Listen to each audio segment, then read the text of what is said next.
কিছুদিন আগে director of health and services থেকে একটা রিক্রুটমেন্ট দেওয়া হয়েছিল, যেখানে অনলাইন রিক্রুটমেন্ট রেজিস্ট্রেশন করতে বলা হয়েছিল, যেখানে ল্যাবরেটরি টেকনিশিয়ান ব্লাডের জন্য 39টা পোস্ট, রেডিওলজি অ্যান্ড ইমেজের জন্য 27টা পোস্ট, আর অপটিমেট্রিক্সের জন্য 19টা পোস্টের রিক্রুটমেন্ট ছিল অনলাইন।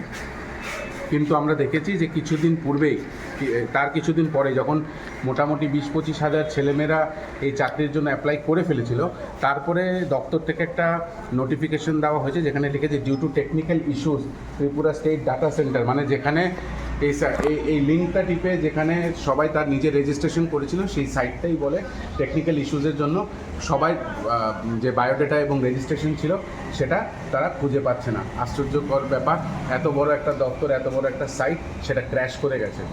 এবং তারপরে 7 দিনের টাইম দিয়েছিল যাতে রিসাবমিট করা হয়। কিন্তু আমাদের কাছে খবর আছে যে যখন রিসাবমিট করার জন্য বলা হয়েছে, অনেক লোক রিসাবমিট করেছেন, কিন্তু ম্যাক্সিমাম অধিকাংশই ছাত্রছাত্রীরা বা যুবক যুবতীরা যারা এই চাকরির জন্য রেজিস্ট্রেশন করতে চেয়েছে বা রেজিস্ট্রেশন করতে চেয়েছে, তাদের এই সার্ভার ডাউনের প্রবলেমে তারা রেজিস্ট্রেশনটা করতে পারেনি।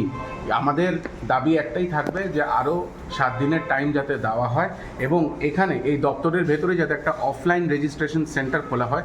যারা যারা করতে পারছে না, যাদের সার্ভার প্রবলেম আসছে এই সাইটে, এই সার্ভার প্রবলেম যাতে না হয়, অতি সত্বর যাতে এটাকে ঠিক করা হয়, এবং তারপরে আরও 7 দিন বাড়িয়ে, এবং এখানেও যাতে একটা অফলাইন রেজিস্ট্রেশন সেন্টার খোলা হয়, যার দরুন ছেলেমেয়েদের জন্য ইজি হবে এই পোস্টগুলোতে অ্যাপ্লাই করার জন্য।